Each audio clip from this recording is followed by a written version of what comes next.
Hello friends, मैं विकास कुमार।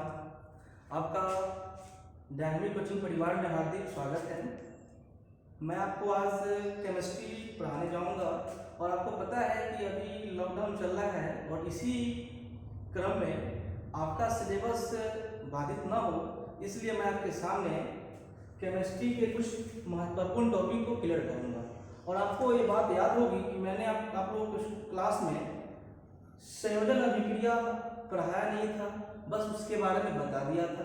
आज मैं आपके सामने संयोजन अभिक्रिया टॉपिक को अच्छे से डील करूंगा। आपसे आशा यही रहेगी कि आप इस टॉपिक को समझिएगा और कमेंट करना न भूलिएगा। चलिए मैं अपने सेशन को शुरू करता हूं। तो बात करते हैं संयोजन। नाम लिखा है संयोजन, तो ये है प्लस योजन। तो ध्यान देने की बात यह है कि संयोजन बोला गया है तो साथ मिलना, सम्मिलित होना। यहां सेंस वही बोल रहा है। संयोजन मतलब कि साथ मिल जाना, इकट्ठा हो जाना, उसी को क्या बोलेंगे? संयोजन। लेकिन मेरा जो टॉपिक है संयोजन अभिक्रिया है, तो इसमें हम इसका परिभाषा ये बोल सकते हैं कि जब कोई पदार्थ, दो पदार्थ मिलकर एक बड़े पदार्थ का निर्माण करेगा, उसका जो गुण होगा वो पहले वाले से डिफरेंट होगा, तभी वो क्या कहलाएगा? संयोजन अभिक्रिया कहलाएगा। जैसे अभी मैं आपके सामने एग्जांपल द्वारा बताना चाहूंगा, उसको ध्यान से देखिएगा। जैसे अगर मैं लिखता हूं C+O2 तो ये बनेगा CO2। ध्यान देने की बात यह है कि यहाँ पे C है, कार्बन है, O है, ऑक्सीजन है, और यहाँ बना है क्या? CO2 मतलब कार्बन डाइऑक्साइड बना। तो आपको मैंने बता चुका कि जो अभिक्रिया में भाग लेता है उसको बोलते हैं अभिकारक, और जो अभिक्रिया के पश्चात नए पदार्थ का निर्माण होता है उसे बोलते हैं प्रतिफल या उत्पाद। इसके बारे में आपको पहले से पता ही है। तो आप कह सकते हैं कि जब दो या दो से अधिक अभिकारक आपस में मिल जाएगा और मिलने के बाद एक नया गुण वाला प्रतिफल का निर्माण करेगा, तो क्या कहलाएगा? संयोजन अभिक्रिया कहलाएगा। यहाँ पे क्या हो रहा है कि कार्बन जो है ना, ऑक्सीजन के साथ संयोग कर रहा है। संयोग करने के बाद कार्बन डाइऑक्साइड का निर्माण कर रहा है। तो ये जो CO2 जो है ना, इस CO2 का गुण इस पहले वाले अभिकारक के गुण से क्या है? अलग है। तो हम कह सकते हैं कि ये जो मेरा अभिक्रिया हुआ वो कैसा है? संयोजन अभिक्रिया है। इसके अलावा मैं आपको दूसरे उदाहरण द्वारा समझाने की कोशिश करता हूं, मेरी बातों को सुनिएगा।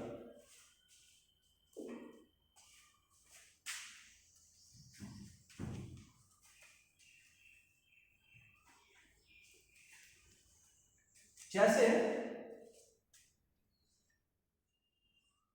हाइड्रोजन हुआ और ऑक्सीजन हुआ, मैंने क्या किया? इस दोनों को एक साथ प्रतिक्रिया करवाया। तो प्रतिक्रिया करने के बाद ये क्या हुआ? जल का निर्माण किया। तो जल का जब निर्माण किया तो ये जो जल हुआ, जिसको हम बोलचाल की भाषा में क्या बोलते हैं? पानी बोलते हैं। तो ये हमारा क्या हो गया? प्रतिफल हो गया। और ये जो दो पदार्थ आपस में मिला तो ये क्या हो जाएगा? अभिकारक हो जाएगा। आपको जस्ट मैंने बताया है, रासायनिक अभिक्रिया में भाग लेने वाला पदार्थ क्या कहलाता है? अभिकारक। इस उदाहरण में भी वही बात आ रहा है। अभिक्रिया में दो या दो से अधिक पदार्थ मिल रहा है, मतलब कि शामिल हो रहा है। शामिल होने के बाद एक नया पदार्थ का निर्माण कर रहा है, तो क्या कहलाएगा? ये आपका कहलाएगा संयोजन अभिक्रिया कहलाएगा। तो हमें आशा है कि आप ये पॉइंट आपको समझ में आ गया होगा। तो अब मैं आपके सामने अपने दूसरे महत्वपूर्ण पॉइंट को सामने रखूंगा, जिसका नाम है वियोजन अभिक्रिया। तो ये वियोजन अभिक्रिया को समझने से पहले मैं आप लोगों से एक बात पूछना चाहूंगा। वो बात यह है कि मैंने यहाँ पे बताया क्या, क्योंकि जब मैं इस टॉपिक को शुरू करूंगा तो बार बार एक बात आएगा, अभिकारक प्रतिफल, अभिकारक प्रतिफल। तो आपको ये बात जान लेना अति आवश्यक है कि अभिकारक होता क्या है, प्रतिफल होता क्या है। अगर आपको अभिकारक प्रतिफल पता नहीं होगा तो आपको वहाँ प्रॉब्लम हो सकता है। तो मैं फिर से एक सरल शब्दों में आपके सामने व्यक्त करने की कोशिश कर रहा हूँ, ध्यान दीजिएगा। मैंने बताया कि रासायनिक अभिक्रिया में भाग लेने वाला पदार्थ क्या कर रहा है, अभिकारक कर रहा है, सिंपल सी बात है। और रासायनिक अभिक्रिया के पश्चात नया जो पदार्थ बनेगा वो क्या कहलाएगा, प्रतिफल। इसका जो गुण होगा पहले वाले से क्या होगा, अलग होगा। तो ये आपको समझ में आ गया होगा। तो अब अपने हम सेकंड पॉइंट में शुरू करता हूँ, जिसका नाम है वियोजन। तो यहाँ पे नाम लिखा है वियोजन। ध्यान देने की बात यह है कि ये जो अभिक्रिया होगा ना, तो इसमें क्या होगा कि एक बहुत बड़ा यौगिक रहेगा, वो क्या होगा, टूटेगा छोटे छोटे भागों में। अब इसको डिफिनेशन के तौर पे हम ऐसा समझा सकते हैं कि एक बहुत बड़ा यौगिक है, इसको जब हम अभिक्रिया करवाएं, गर्म किए या इससे विद्युत धारा प्रवाहित किए या इससे सूर्य के प्रकाश को प्रवाहित करेंगे, तो क्या होगा, ये टूट जाएगा। टूट के छोटा छोटा नया नया प्रतिफल का निर्माण करेगा। जैसे में देखिएगा यहाँ पे एक एग्जाम्पल के द्वारा मैं आपको समझाने की कोशिश करूंगा। जैसे में यहाँ पे लिखा हुआ है CO3, CaCO3। तो ये जो होता है कैल्शियम कार्बोनेट का सूत्र होता है। मैंने क्या किया है कि कैल्शियम कार्बोनेट को गर्म किया है। मैंने जो सिंबल जो लिखा है इसका मतलब होता है हीट। हीट मतलब गर्म करना। तो मैंने क्या किया, कैल्शियम कार्बोनेट को गर्म किया। गर्म करने के बाद क्या हुआ, कैल्शियम ऑक्साइड और कार्बन डाइऑक्साइड गैस प्राप्त हुआ। तो यहाँ पे एक बात ध्यान देने की आवश्यकता ये है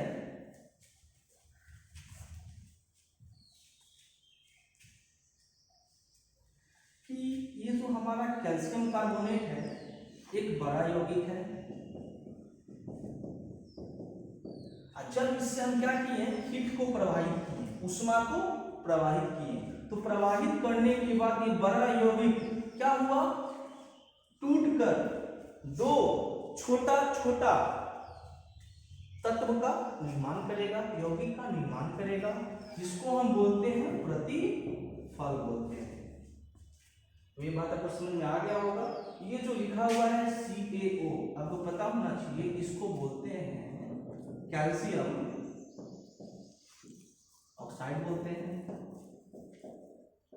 और ये जो लिखा हुआ है इसको बोलते हैं कार्बन डाइऑक्साइड। अब वियोजन मतलब कि बिखराव होगा, टूटेगा, बड़ा रहेगा, टूट के क्या होगा, छोटा छोटा प्रतिफल का निर्माण करेगा। तो क्या कहलाएगा, वियोजन अभिक्रिया कहलाएगा। तो मैं आपके सामने फिर दूसरा एग्जाम्पल ले लूंगा, उसको सुनिएगा ध्यान से। जैसे में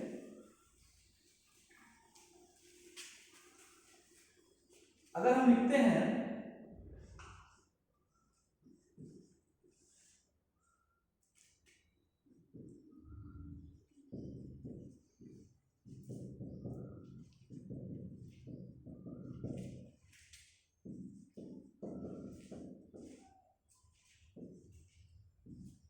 यहां मैंने क्या किया कि NaCl एक यौगिक है, एक बहुत बड़ा यौगिक है। मैंने क्या किया, इससे विद्युत धारा को प्रवाहित किया।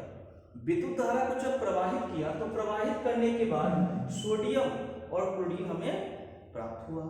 तो ध्यान देने की बात यह है, ये बड़ा यौगिक था, टूट गया, टूटने के बाद सोडियम और क्लोरीन गैस का निर्माण किया। तो किसके कारण, जब इससे हम विद्युत धारा को प्रवाहित किए तब। तो मैंने आपके सामने यहाँ पे दो डिफिनेशन को रखा और साथ साथ बहुत सारे एग्जाम्पल को समझाया।